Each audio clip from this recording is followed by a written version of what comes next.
সামনে একটা মন্দির দেখতে পাওয়া যাচ্ছে, সেটা হচ্ছে নীলকণ্ঠ মহাদেবের মন্দির। এদিকে বজরংবলীর মূর্তি আর এদিকে অনেক বছরের পুরনো একটা ধর্মশালা। এই হলো কুণ্ড, আর কুণ্ডর ঠিক উল্টো দিকেই এইরকম নন্দী ভগবান দেখতে পাবেন, আর নিচে হচ্ছে মহাদেবের মন্দির। মোটামুটি 5 মিনিট হাঁটলেই আপনারা এই মন্দিরটা এই সাইডে আছে পেয়ে যাবেন। সামনে ব্রহ্মগিরি পর্বত, আর তার এই পাশে হচ্ছে দুর্গভাণ্ডার। গোদাবরী নদী উদ্গম হয়ে যে গোমুখ দিয়ে বেরোচ্ছে সেই জায়গাটা আমি আপনাদের দেখাচ্ছি। ব্রহ্মগিরি পর্বত, যে পর্বতে ভগবান শঙ্কর তার জটা আছাড় মেরেছিল, যে পর্বতে গৌতম ঋষি তপস্যা করেছিল 12 বছর, যে পর্বত দক্ষিণ ভারতের দীর্ঘতম নদী গোদাবরীর উৎপত্তি স্থল। আমার নাসিক ভ্রমণের 3য় পর্বে থাকছে এই ব্রহ্মগিরি পর্বতের ট্রেকিং অভিজ্ঞতার গল্প। সাথে থাকছে কিভাবে আমি ব্রহ্মগিরি পর্বত থেকে দুর্গভাণ্ডার পৌঁছালাম তার গল্প। পর্বটি ভালো লাগলে অবশ্যই লাইক, কমেন্ট, শেয়ার এবং সাবস্ক্রাইব করতে ভুলবেন না। আমার নাসিক ভ্রমণের 1ম এবং 2য় পর্বে আমি দেখিয়েছিলাম ভারতবর্ষের দ্বাদশ জ্যোতির্লিঙ্গের অন্যতম ত্র্যম্বকেশ্বরের শিব মন্দির দর্শন এবং হরিহর ফোর্ট ট্রেকিংয়ের এক দুঃসাহসিক অভিজ্ঞতার গল্প। পর্বগুলি যারা এখনও দেখেননি তারা দেখে নিতে ভুলবেন না। লিংক ডেসক্রিপশন বক্সে দেওয়া থাকলো। शिवाजी महाराज की জয় জয় ভবানী, जय शिवाजी জয় ভবানী। जय शिवाजी। গুড মর্নিং, ট্রাভেলার সুমনের আরও একটা নতুন পর্বে আপনাদের প্রত্যেককে স্বাগত। আজকে জানুয়ারি মাসের 9 তারিখ, আর আজকে আমার নাসিকের 3য় দিন। আজকে আমি আপনাদের সঙ্গে শেয়ার করব ব্রহ্মগিরি ট্রেক। সামনে এই দিকটাই হচ্ছে আমি ছিলাম হোটেল, এই দিকটা থেকে বেরিয়ে এই যে মেন রোড থেকে যে দিকটা মন্দিরের দিকে চলে গেছে ওই দিকেই সোজা 1 থেকে 1.5 কিলোমিটারের মধ্যেই পাওয়া যাবে ব্রহ্মগিরির মেন যে ট্রেকের যে মেন পয়েন্টটা। আপনারা ব্রহ্মগিরি ট্রেকিংয়ে যাওয়ার সময় এই মন্দির সামনে, এই মন্দিরের আশেপাশে প্রচুর সকালবেলা খাবার টাবারের দোকান আছে। সকালবেলা ব্রেকফাস্ট করতে চাইলে এখান থেকে করে নিতে পারেন। আর এখান থেকে একটু এগোলেই ট্রেকিং যে পয়েন্টটা আছে ওই ট্রেকিং পয়েন্ট স্টার্ট হয়ে যাবে। আপনারা 2টি পথে ট্রেকটি করতে পারেন। একটি মন্দিরের সামনে থেকে পায়ে হেঁটে, অন্যটি মন্দিরের সামনে থেকে অটো ভাড়া করে, যে অটো আপনাকে নামিয়ে দেবে মন্দির থেকে প্রায় 10 কিলোমিটার দূরে পাহাড়ের কিছুটা উপরে, যেখান থেকে আপনাকে ট্রেক শুরু করতে হবে। টাইম এখন 9:30 বাজে, আর সামনেই আছে ব্রহ্মগিরি পর্বত। তো আমি এখানে শুনলাম যে এখানে ব্রহ্মগিরি পর্বতে যাওয়ার জন্য অটোও যায়, মানে 300 থেকে 400 কি 500 এরকম টাকা নেবে অটো আপনাকে, মানে 100 সিঁড়ি বাকি থাকবে ওই রকম জায়গায় ছেড়ে দেবে। তো আমি ভাবলাম সেটাই করি, কেননা টাইমও সেভ হবে আর ওপরে আপনাদের ভালোভাবে ঘুরিয়েও দেখাতে পারবো। আর আরেকটা জায়গা, এই যে জায়গাটা দেখতে পাচ্ছেন এটা হলো দুর্গভাণ্ডার। এখানে অনেকে যায় না, আমি ভাবছি যে এখানেও যাব, গিয়ে আপনাদের ঘুরিয়ে দেখাবো। তো চলুন, অটো আসছে। কালকে যে অটোটা ছিল ওনাকে আমি বলেছি, উনিই আসছে। টাইম এখন 10টা বাজতে 5 মিনিট বাকি, আর আমি অটোতে বসে গেছি ব্রহ্মগিরি যাওয়ার জন্য। তো যেখান থেকে অটো ছাড়লো আর যেখানে গিয়ে অটো আমাকে নামিয়ে দেবে তার ডিস্টেন্স 10 কিলোমিটার মতো। আর তারপরে ওপরে আমাকে আরও মোটামুটি ওই ধরে নিন 1 ঘন্টা ট্রেক করে ওপর দিকে উঠতে হবে। তারপর ওপরে গিয়ে যা যা জিনিস দেখার আমি আপনাদের গিয়ে দেখাচ্ছি। ব্রহ্মগিরি পর্বত মহারাষ্ট্রের নাসিক জেলায় অবস্থিত। এখানে আসতে গেলে আপনাকে নাসিক রোড রেলওয়ে স্টেশনে নেবে ওখান থেকে একটা বাস ধরে চলে আসতে হবে ত্র্যম্বকেশ্বরে, যেখানে আছে ব্রহ্মগিরি পর্বত।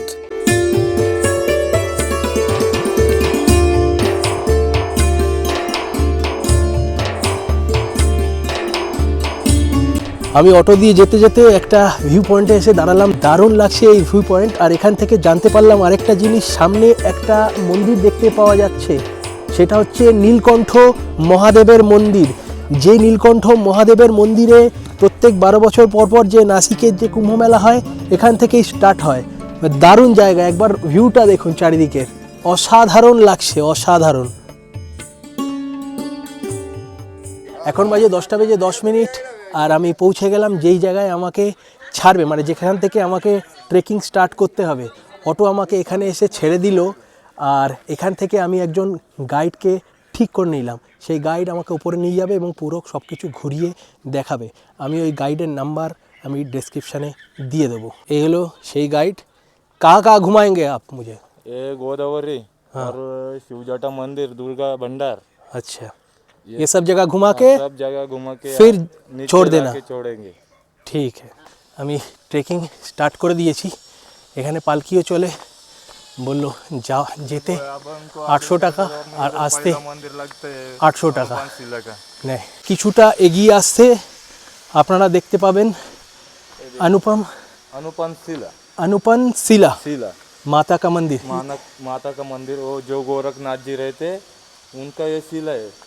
अच्छा, वो कुंभ लगने के टाइम में इधर लोग आते हैं और 12 साल के बाद में कुंभ लगता है, उस टाइम में इधर आते हैं। आने के बाद में इधर ये लोग अपने जो नाथ जी रहते, गुरु महाराज जी रहते, वो बैठते हैं इसके ऊपर। इसके ऊपर बैठने के बाद जो अपने उनके गुरु महाराज है उनका जगह खाली रहते है। ऐसा शिला सिद्ध शिला ही है ये, जो गुरु गोरक्षनाथ जी का ये पावन शिला है ये। इसके ऊपर सिद्धि दिया जाता है, 84 सिद्धि को सिद्धि मिला है इसके ऊपर। ऐसा ये पावन शिला है ये। अभी इसका मंदिर योगी आदित्यनाथ जी बना रहे और गुरु महाराज हमारे गणेश नाथ जी नीचे गांव में रहते हैं, वो भी उन्होंने इसको बना रहे अभी। 12 বছরে যখন পরপর যখন কুম্ভ মেলা লাগে তখন সব পুণ্যার্থীরা এসে বা সাধু সন্ত্ররা এসে এখানেই এসে বসে বা এই শিলাটার ওপরে এসে থাকে। কিছুটা এগোলেই সিঁড়ি স্টার্ট হয়ে যাবে, মোটামুটি 200খানা সিঁড়ি আমাদের চড়ে ওপর দিকে উঠতে হবে। গাইডের সাহায্য নিয়ে শুরু করলাম যাত্রা।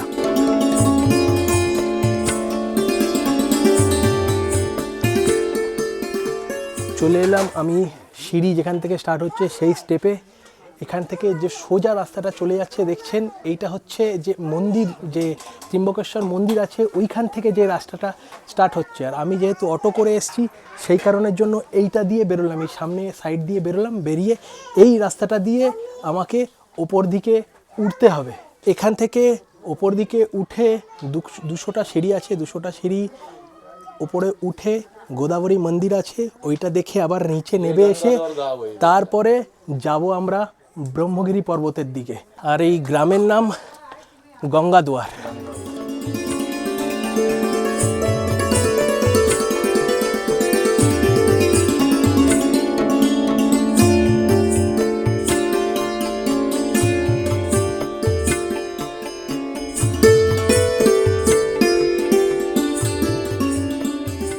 অনেকটা চলে এসেছি গোদাবরী মন্দিরের কাছে।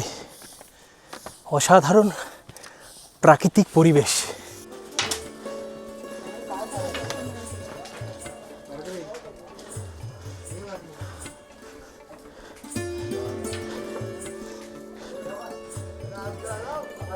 ये माता पार्वती महारानी की मूर्ति प्रकट हुई मूर्ति माता जी की। इसने कोलासुर का वध किया था, फिर उसको कोलाम भी कहा जाना जाता है। ये खुद निकले माता पार्वती। ये तिलक है चढ़ने के बाद लगाने का।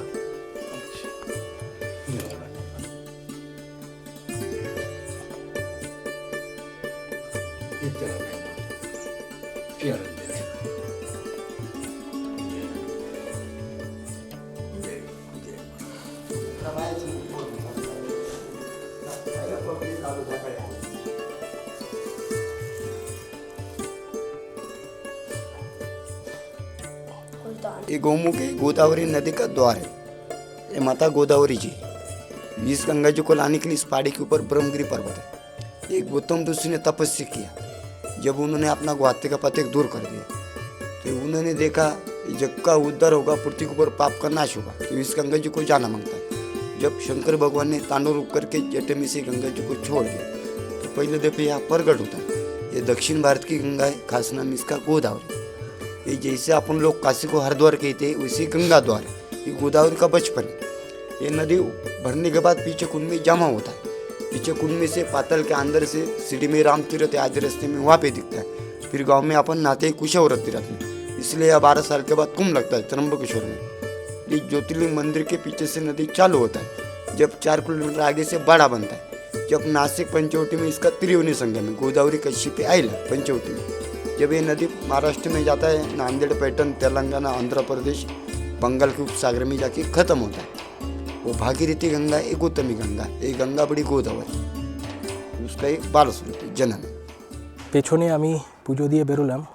এই সামনের যে মন্দিরটাকে দেখছেন এটা কলম্বিকা মাতার মন্দির, আর পাশেই দেখলেন গোদাবরী মাতার মন্দির, আর তার পাশেই হচ্ছে গণেশ ভগবান। সামনে দেখতে পাচ্ছেন এটাই হলো 108 শিবলিঙ্গ আছে, আর তারপরে এই সাইড দিয়ে আরেকটা রাস্তা চলে যাচ্ছে। চলে গেলে আপনারা ওখানেও দেখতে পাবেন গোরখনাথের গুফা আছে, আর তার ভেতরে একটা শিবলিঙ্গ আছে।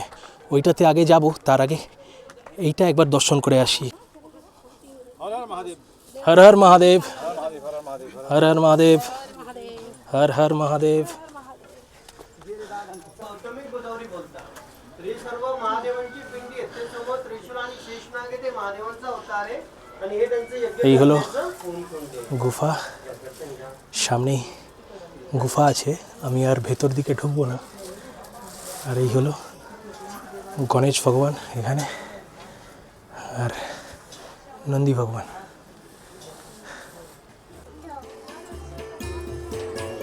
এবার সামনের দিকে যাচ্ছি গোরখনাথ যে বাবা আছে তার গুফা দেখতে।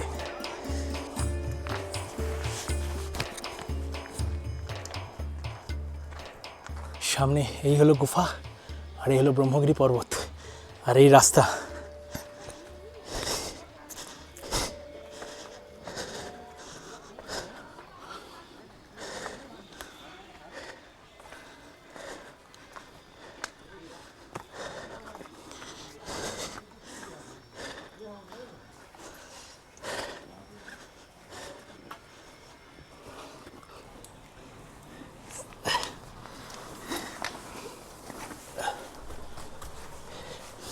সামনে এটা গোরখ ভগবান, আর তার পাশ দিয়েই গুফা। এই যে গুফা, গুফার ভেতরে আছে শিবলিঙ্গ। तो यहाँ गोरखनाथ गुफा बोल के ये गुफा बोलता है। तो यहाँ सत्ययुग से ये गुफा ही बनाई है, गौरव भोलेनाथ जी के हाथ से बनाई है। हाँ? तो यहाँ पहला पार्वती माता का भ्रम मिटा लिया। पार्वती माता को भ्रम हो गया था, भोलेनाथ के सिर में गंगा था, कंठ में गंगा था। सिर की गंगा गौतम ऋषि के हाथ से गुवाहाटी का पातक हो गया था, इसलिए भोलेनाथ जी ने जटापटक से निकल दिया। पार्वती माता को ऐसा हो लग गया कि अभी अपना मेरा काम बराबर हो गया है, सिर की गंगा निकल गई है, अभी भोलेनाथ मेरे पीछे आएगा। तो पार्वती माता के यहाँ गुफा में आके बैठी थी। उनके पीछे पीछे इधर बगल में गुप्त गंगा है, यहाँ तक भोलेनाथ जी आए। तो यहाँ से पार्वती माता जी ने फिर वापस देखा, बोले तुम्हारे सिर की गंगा निकल गई है, तो यहाँ लेकिन कंठ में गुप्त गंगा तुमने छुपा के रखा है, तुमने गंगा का नाद छोड़ा नहीं। ऐसा भ्रम हो गया, संशय बढ़ गया। तो भोलेनाथ जी बोला मैं तो वैसा नहीं हूँ, लेकिन तेरा भ्रम मैं निकल देता हूँ। इसलिए भोलेनाथ जी ने कंठ की गंगा वहाँ छोड़ दिया, वहाँ गुप्त गंगा नीलकंठेश्वर बन गया, और वहाँ द्वापर युग खत्म कर डाला। यहाँ आके इधर इधर बगल में गुप्त गंगा है, तो यहाँ आके पार्वती माता का भ्रम निकालने के लिए कलयुग का शुरुआत नवनाथों का स्टार्टिंग और नाथ संप्रदाय की स्टार्टिंग यहाँ से चालू कर दिया। तो पार्वती माता को नवनाथों के अंदर पहला अवतार दिखा दिया, आदिनाथ गुरु योगी बाल ब्रह्मचारी रूप यहाँ दिखा दिया। तो पार्वती माता का भ्रम खत्म हो गया। पार्वती माता को ही चिंता बढ़ गया, बोले ये तो ब्रह्मचारी हो गया, मैं क्या करूँ। इसलिए पार्वती माता जी ने सब यहाँ लास्ट पॉइंट पे दुर्गा भंडार बोलता है, उधर सब उनका संसार भंडार वो छोड़ दिया, और नवनाथों के अंदर ब्रह्मचारी रूप पकड़ लिया उदयनाथ को। बाद में कालिका माई का रूप लिया। फिर मच्छिंद्रनाथ को अंजनी पर्वत से यहाँ बुला लिया भोलेनाथ जी ने, और मच्छिंद्रनाथ को नवनाथों के अंदर मेन शिष्य यहाँ बना दिया। फिर मच्छिंद्रनाथ जी ने गोरखनाथ को यहाँ बुला लिया, और गोरखनाथ को यहाँ गुरु बोध दिया। गोरखनाथ जी ने यहाँ बैठ के 12 साल तपस्या करके शिव का अवतार यहाँ बन गया गोरख बाबा। फिर शिव का अवतार बन के नीचे जो अनपन शिला होता है, जहाँ काम चालू है अभी, वहाँ अनपन शिला के ऊपर नवनाथ 84 सिद्धि को गुरु ज्ञान दिया। এই হলো নীলকণ্ঠ গুফায় যাওয়ার রাস্তা।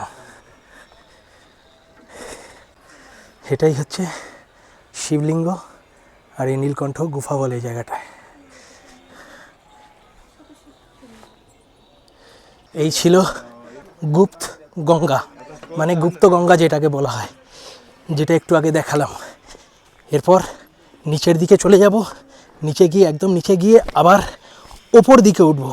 এই সাইডটা দিয়ে নিচে নামলাম, নিচে নামলে আর এই যে সোজা রাস্তাটা বেরিয়ে যাচ্ছে, এই রাস্তাটা একদম চলে যাচ্ছে মন্দিরের দিক থেকে। যদি আমি আসতাম, আমি যেহেতু অটো করে এসেছি, এখান থেকে গিয়ে ওপরটা আগে ঘুরে এলাম, তারপরে এই দিকে রাস্তাটা দিয়ে যাব। কিছুটা এরকম কাঁচা রাস্তা আছে, তারপরে সিঁড়ি আছে, বলছে 550টা সিঁড়ি চড়ে ওপরের দিকে উঠতে হবে।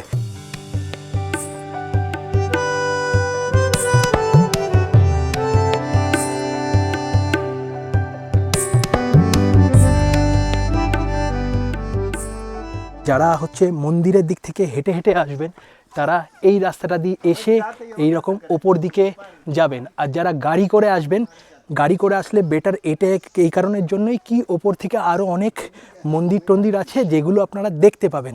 আর ওই জায়গাটার নাম হচ্ছে গঙ্গাদুয়ার।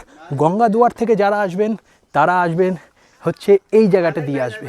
এই জায়গাটা দিয়ে এসে এই জায়গায় এসে মিলন হচ্ছে রাস্তাটা, তারপরে এখান থেকে সিঁড়ি দিয়ে আপনাকে ওপর দিকে উঠতে হবে।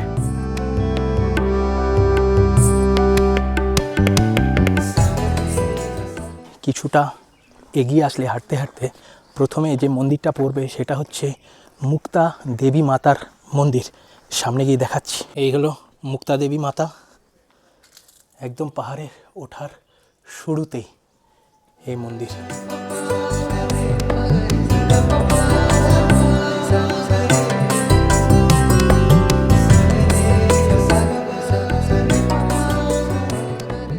এখন যে রাস্তা দিয়ে হাঁটছি মোটামুটি সমতল, ওপরে গিয়ে খাড়া রাস্তা স্টার্ট হবে। কিন্তু সব থেকে ভালো বিষয় যেটা, সেটা হলো আগের দিন আমি যে হরিহর ফোর্টে গেছিলাম ওই রকম রাস্তা নয়।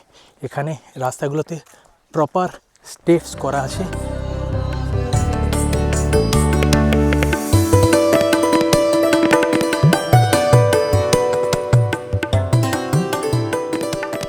রাস্তার উপর দিয়ে যেতে যেতে পেয়ে গেলাম এদিকে বজরংবলীর মূর্তি, আর এদিকে অনেক বছরের পুরনো একটা ধর্মশালা। চলুন ভেতরে গিয়ে ধর্মশালাটা দেখাই। আর তার উপরেই আছে ব্রহ্মগিরি পর্বত।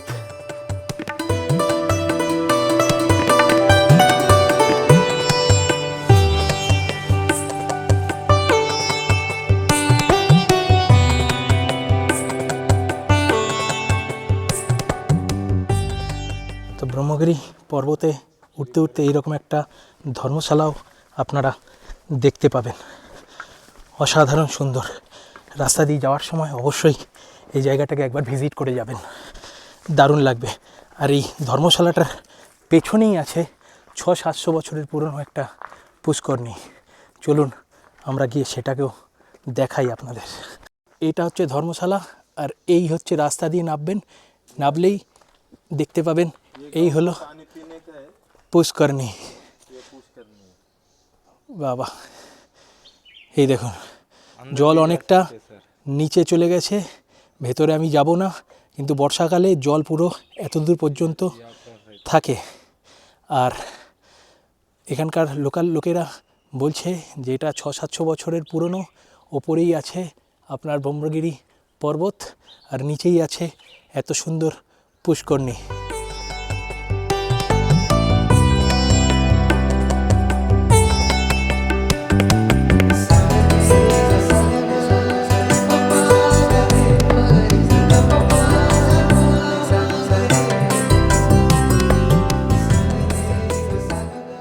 এই রাস্তাটা দিয়ে এলাম, আর এইখানটা দিয়ে এবার থেকে প্রপার স্টেপসগুলো শুরু হয়ে যাচ্ছে। টোটাল 550টা স্টেপস আছে। এই স্টেপস চড়ে আমাকে ওপর দিকে উঠতে হবে।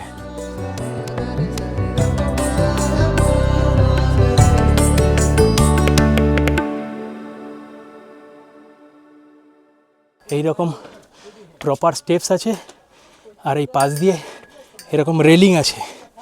এই রেলিং দিয়ে ওপর দিকে উঠতে হবে। এখানেও বাঁদরের উৎপাত আছে, তো যারা আসবেন এখানে অবশ্যই একটা করে লাঠি নিয়ে নেবেন। ওই লাঠিতে এখানকার বাঁদর ভয় পায়। এই পর্বতের উচ্চতা সমুদ্রপৃষ্ঠ থেকে প্রায় 4287 ফিট। আপনারা যারা মন্দিরের দিক থেকে উপরের দিকে উঠে আসবেন, সেক্ষেত্রে আপনাদের সিঁড়ি অতিক্রম করতে হবে 1500টা।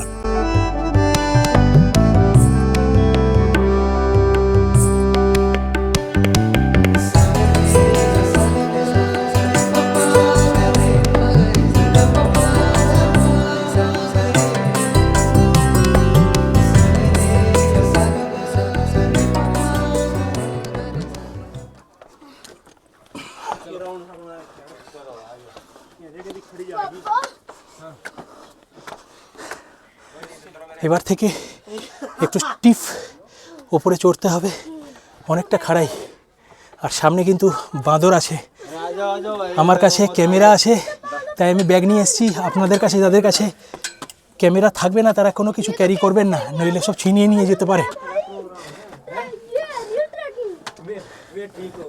এখান থেকে ওপর থেকে উঠে আসলেই এই যেই হনুমানজির মূর্তি, যেটা পাথর কেটে বানানো হয়েছে।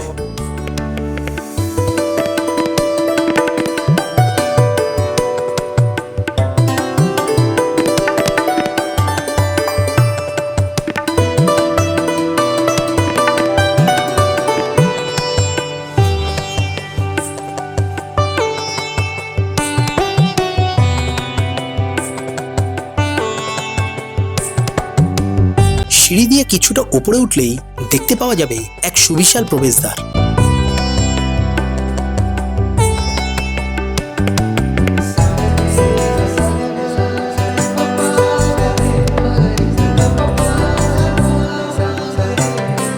দরজা দিয়ে ভেতরে প্রবেশ করার পরই রাস্তাটা ছিল অত্যন্ত খাড়াই, যার প্রতিটি ধাপ খোদাই করা হয়েছে পাথর কেটে কেটে।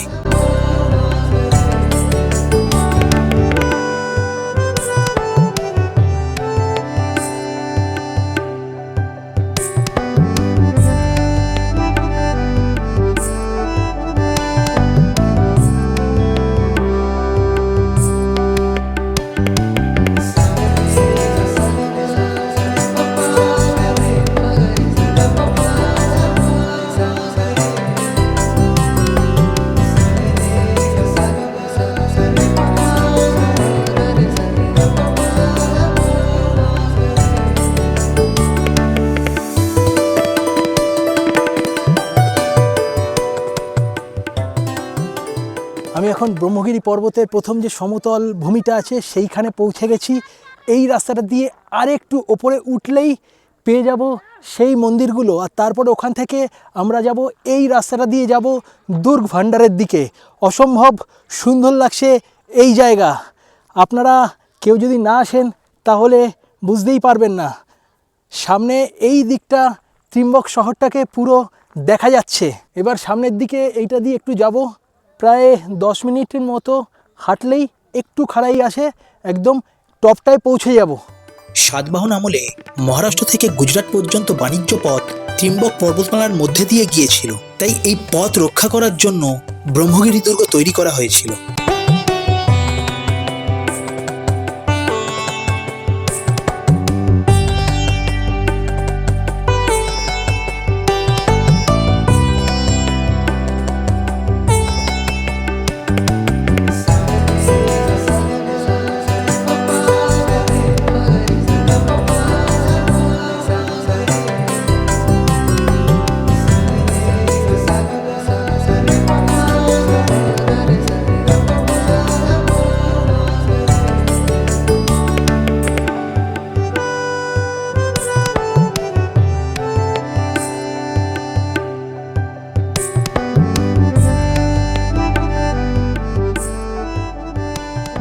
এখন টাইম হয়েছে 1:10 আর আমি পৌঁছে গেছি ব্রহ্মগিরি পর্বতের একদম টপ পিকে। এদিকে দেখুন একদম টপ পিক আছে, এই সাইডেও যেতে পারেন আপনারা আর এই সাইডেও যেতে পারেন। আর এই পর্বত থেকে একটু নিচেই আছে গোদাবরী মাতার মন্দির, যেখান থেকে উদ্গম হয়েছিল গোদাবরী। আর তার থেকে আরেকটু নিচে গেলে আপনারা দেখতে পারবেন শিব জটা মন্দির। ব্রহ্মগিরি পর্বতের মেন টপে চলে আসার পরে আপনাদেরকে একটু বাদিকে আসতে হবে। বাদিক দিয়ে আসলে এই রকম একটা রাস্তা পেয়ে যাবেন। এই রাস্তা দিয়ে নিচের দিকে নামতে হবে। নিচের দিকে নামলেই ওই সাইডে যে মন্দিরগুলো দেখতে পাচ্ছেন ওইগুলোই গোদাবরী মাতার মন্দির। আর 12 বছর তপস্যা করেছিল যে গৌতম ঋষি, সেই জায়গা আমি আপনাদের নিয়ে গিয়ে দেখাচ্ছি।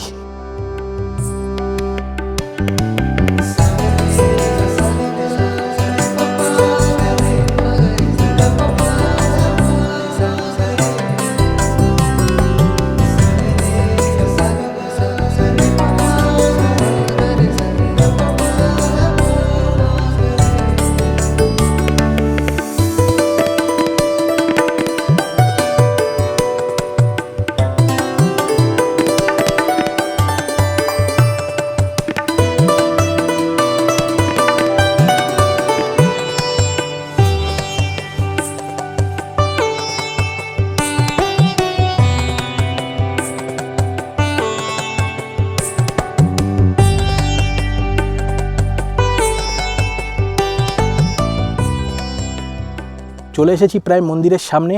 আর আমার সামনে দিয়ে এই মাঝখান দিয়ে দুটো পাহাড়ের মাঝখান দিয়ে যে পাহাড়টা দেখা যাচ্ছে, আপনারা যা দেখতে পাচ্ছেন কিনা জানি না, ওই পাহাড়টাই হচ্ছে হরিহর ফোর্ট, যেটা আমি আগের পর্বে দেখিয়েছি। যদি না দেখে থাকেন সেই পর্বটা অবশ্যই দেখে নেবেন। খুব দুঃসাহসিক একটা অভিযান আমি সেই পর্বে করেছিলাম। জনশ্রুতি অনুযায়ী এই জায়গাতেই তপস্যা করে গৌতম ঋষি গোদাবরী নদী উদ্গম করেছিল, যা গৌতমী গঙ্গা নামে পরিচিত। চলে এসেছি, আমার পেছনেই আছে মূল গঙ্গা মন্দির। গৌতম ঋষি 12 বছর তপস্যা করার পরে গোদাবরীকে যেখানে এনেছিল, সেই গোদাবরীর উদ্গমস্থলে আমি পৌঁছে গেছি। চলুন গিয়ে দেখাই আপনাদের গোদাবরীর উদ্গমস্থল। পৌরাণিক কাহিনী অনুসারে এই পাহাড়েই বাস করতেন ঋষি গৌতম ও তার স্ত্রী অহল্যা। দুজনেই উপাসনা এবং চাষাবাদ করে জীবনযাপন করতেন। একবার ঋষি গৌতমের ক্ষেতে একটি গরু চলে আসে। ক্ষেত থেকে সরানোর জন্য ঋষি গৌতম গরুটিকে তাড়া করেন, কিন্তু কোনো কারণে পালাতে গিয়ে গরুটি মারা যায়। এই পাপ থেকে মুক্তি পেতে গৌতম ঋষি ভগবানের শিবের কাছে গেলে ভগবান শিব গৌতম ঋষিকে 12 বছর তপস্যা করার কথা বলেন। তারপর 12 বছর কঠোর তপস্যা করার পর এই জায়গাতেই গোদাবরী নদীর উদ্গম হয়েছে। মানে এখান থেকে উৎপত্তি গোদাবরী, আর এই হলো গোদাবরী মাতা। সামনে এই জায়গাটা থেকেই উৎপত্তি হয়েছে। ये दिखाओ, आगे करो। ये गंगा गोदावरी का जन्म स्थान है। तुम गर्मी में हो, ठंडे में हो, सूखता नहीं, खत्म नहीं होता। उनके उसके गौतम ऋषि मुनि, उनके धर्मपत्नी आइल्या, ये गौतम ऋषि मुनि, उनको उसके ऊपर खेती करने का है, चावल करने का है। उसके गणेश भगवान है, उसके मल्लिका गौ माता का पुतला बना है, मंत्र बोलते जाते गौ माता खेती में रखा है। वो गौतम ऋषि मुनि चलते चलते दिखाए गौ माता खेती खाने का है। वो घास काटी, उसको मंत्र से मार दिया, गलत होगा, वो गौ माता खंडित होगा। वो हत्या का पातक लगाए, वो हत्या का पातक दूर करने का। गुलल के पेड़ है, गुलल के पेड़ से 12 साल तप करो, गोदाई प्रकट होगा। वो 3 पेड़ से निकलते, ये ब्रह्मा विष्णु और महेश 3 पेड़ से गोदाई में गड्ढे में निकलते। वो गड्ढे में गौतम ऋषि की स्नान करने का, वो पातक नष्ट होगा, वो अंदर गोदावरी चलेगा। वो लाल मंदिर में निकलते गौमुख से। शंकर भगवान का मंदिर है, गौमुख से मंदिर में निकलते। सीढ़ी से गोदावरी खाली गिर गया, वो पुण्य से भगवान का स्नान करने का जटा माता का जरा भर गया। আমি গোদাবরী নদীর উদ্গমস্থল দেখে বেরোলাম। এবার গোদাবরী নদী উদ্গম হয়ে যে গোমুখ দিয়ে বেরোচ্ছে সেই জায়গাটা আমি আপনাদের দেখাচ্ছি। অত্যন্ত শুভ ওই জল, আর ওই জল আপনি যদি বাড়িতে রাখেন অত্যন্ত শুভ হবে। আর ওখানে একটা কুণ্ড আছে, মানে গোমুখ থেকে বেরিয়ে ওই কুণ্ডে জলটা জমা হয়, আর কোনো সময় নাকি শুকায় না ওই জল। চলুন গিয়ে ওই মন্দিরের ভেতরে গিয়েও দেখাচ্ছি সেই জল। এইটা হচ্ছে সামনে মন্দির, ভেতরে ঢুকবো।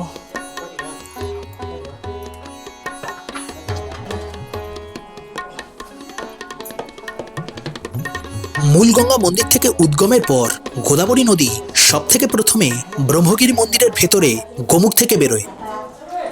এই হলো গোমুখ, উদ্গম হয়ে জল এই গোমুখ দিয়ে বেরোচ্ছে, আর ওপরেই আছে গোদাবরী মাতা। আর এই জল সবসময় এইভাবেই পড়তে থাকে, পড়ে এই সামনের যে কুণ্ডটা আছে এই কুণ্ডতে এসে জমা হয়।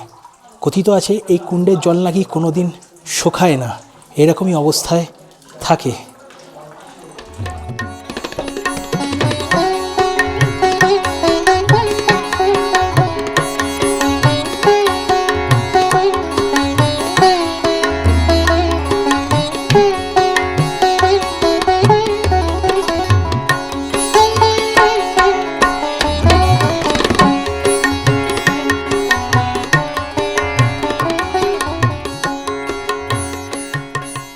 এই হলো কুণ্ড, আর কুণ্ডর ঠিক উল্টো দিকেই এইরকম নন্দী ভগবান দেখতে পাবেন, আর নিচে হচ্ছে মহাদেবের মন্দির।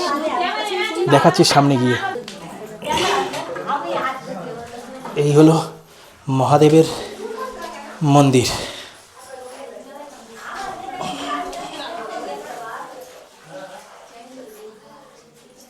ব্রহ্মগিরি মন্দির থেকে বেরিয়ে একটুখানি এগোলেই দেখতে পাওয়া যাবে শিব জটা মন্দির। তো আমি যাচ্ছি ওই সাইডে, আর আপনারা ততক্ষণ শুনে নিন ওই মন্দিরের মাহাত্ম্য কী আছে। মূলগঙ্গা মন্দির থেকে উদ্গম হয়ে গোদাবরী নদী গোমুখ পর্যন্ত আসার পর এই কুণ্ডে এসেই বিলুপ্ত হয়ে গিয়েছিল। তখন গৌতম ঋষি ভগবান শিবের কাছে প্রার্থনা করেন যে জগৎ কল্যাণের উদ্দেশ্যে গোদাবরী নদীকে এই ধরণীতে নিয়ে আসতেই হবে। তখন ভগবান শিব তাণ্ডব নৃত্য করে গোদাবরী নদীকে তার জটাতে ধারণ করে ঠিক এই জায়গাতেই আছাড় মেরেছিল এবং তারপরেই গোদাবরী নদী ধরণীতে এসেছিল। ভগবান শিবের জটার আছাড় মারার চিহ্ন এখনো প্রমাণ হিসাবে রয়ে গেছে। চলে এলাম শিবজটা মন্দিরের সামনে। বেশি দূর না, মোটামুটি 5 মিনিট হাঁটলেই আপনারা এই মন্দিরটা এই সাইডে আছে পেয়ে যাবেন। চলুন ভেতরে গিয়ে দেখি।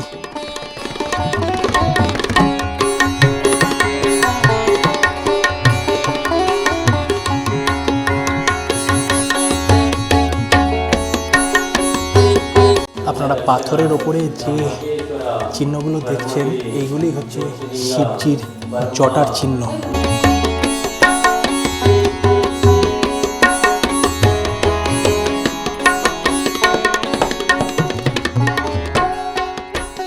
শিবজটা মন্দির থেকে বেরিয়ে এবার আমি রওনা দিলাম দুর্গ ভান্ডারের দিকে। মনে করা হয় এই দুর্গ ভান্ডার তৈরি হয়েছিল শিবাজির আমলে। দুর্গটি এমনভাবে তৈরি করা হয়েছিল যে বাইরে থেকে বা ওপর থেকে যা দেখা সম্ভব নয়। এই শিবজটা মন্দির আর এর পাশ দিয়েই এই রাস্তাটা বেরিয়ে গেছে সোজা দুর্গ ভান্ডারের দিকে।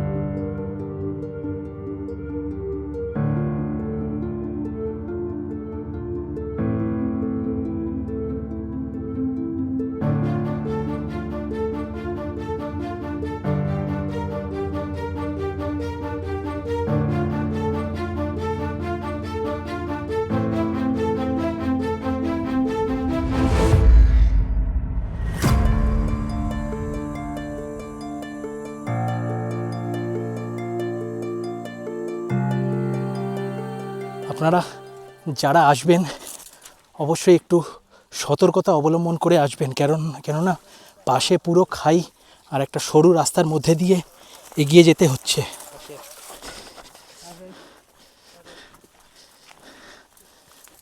অ্যাডভেঞ্চার প্রিয় যারা মানুষ আছেন তারা আসতে পারেন। হরিহর ফোর্টের মতো অতটা থ্রিলিং নয়, কিন্তু ডেফিনেটলি একটা সতর্কতা অবলম্বন করতে হবে, কারণ দেখুন পাশে পুরো খাই আর এই সরু রাস্তাটার মধ্যে দিয়ে এগিয়ে যেতে হচ্ছে।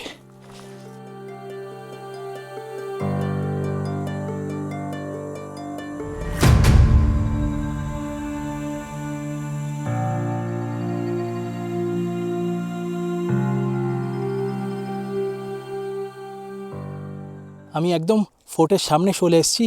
এবার থেকে সিঁড়ি চালু হবে, সিঁড়ি দিয়ে নিচের দিকে নামতে হবে, তারপরে একটা খুফিয়া জায়গা দিয়ে ওই ফোর্টে উঠতে হবে। এই যে সামনে দুর্গ ভান্ডার, আর দুর্গ ভান্ডার যাওয়ার জন্য এখান থেকে পাহাড়ের ধাপ কেটে নিচ দিয়ে সিঁড়ি বানানো হয়েছে। পাথর কেটে তৈরি এই দুর্গ 100 ফুটের বেশি গভীরে 6 থেকে 8 ফুট চওড়া একটি পরীক্ষা রয়েছে এবং তাতে নামার জন্য 1.5 ফুট উচ্চতার প্রায় 55টি ধাপ খোদাই করা রয়েছে।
এই যে সামনে ব্রহ্মগিরি পর্বত, আর তার এই পাশে হচ্ছে দুর্গভান্ডার, আর এই দুটোকে মাঝখান দিয়ে সংযোগ করেছে এই সরু ব্রিজ।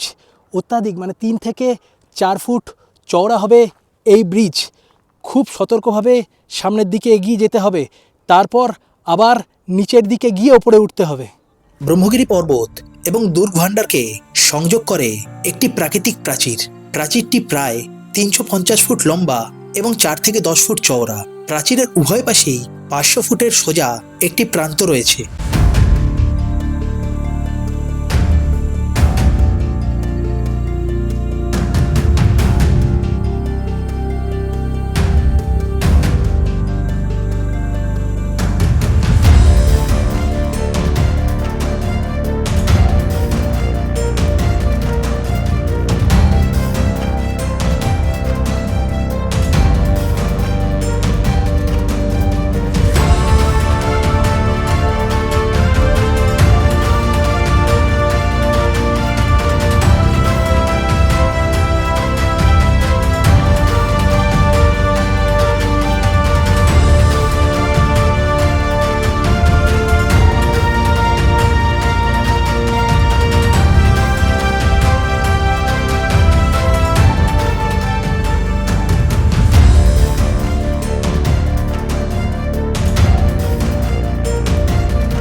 দুর্গটি সমুদ্রপৃষ্ঠ থেকে প্রায় 3980 ফুট উচ্চতায় অবস্থিত এবং এটি দক্ষিণ থেকে উত্তরে 5 একর এলাকা জুড়ে বিস্তৃত। দুর্গাভান্ডারে সেই রকম দেখার কিছুই নেই, তবে পাথরের যে স্টেপসগুলো আপনাদের দেখালাম সেই সময়কার পাথর কেটে কেটে যে বানানো হয়েছে অসাধারণ স্টেপস। আর সামনে একটা দুটো জলাশয় টাইপ বা কুণ্ড টাইপ আছে, ওইটার সামনেটা যাচ্ছি, ওইটা থেকে দেখে আমরা ব্যাক করব। আবার সামনে একটুখানি এগিয়ে আসলেই আপনারা দুটো কুণ্ড দেখতে পাবেন। এই যে কুণ্ডটা দেখতে পাচ্ছেন, এই কুণ্ডটা হচ্ছে চন্দ্রকুণ্ড, আর তার পাশেই আরেকটা কুণ্ড দেখতে পাওয়া যাচ্ছে, এই কুণ্ডটা হচ্ছে সূর্যকুণ্ড বলা হয়। সামনে গিয়ে আরেকটা বড় কুণ্ড আছে, মানে টোটাল 3-4টে এখানে কুণ্ড আছে এরকমই ধরনের। তো এইগুলোই হচ্ছে মেন। এই ছিল ব্রহ্মগিরি পর্বতের ট্রেক, আর সাথে এই রকম এত কঠিন দুর্গভান্ডারের ভ্রমণ কাহিনী। কেমন লাগলো আজকের এই পর্বটা আমাকে অবশ্যই কমেন্টস করে জানাতে ভুলবেন না। এখন বাজে 3:05, আমি এবার নিচের দিকে নামবো। আমার আজকেই রাতে ট্রেন আছে কলকাতা যাওয়ার জন্য। আজকে তবে এইটুকুনি, দেখা হচ্ছে পরের পর্বে খুব তাড়াতাড়ি। ততদিন আপনারা খুব ভালো থাকুন, আমার ভিডিও দেখুন আর খুব মজাতে থাকুন। টাটা।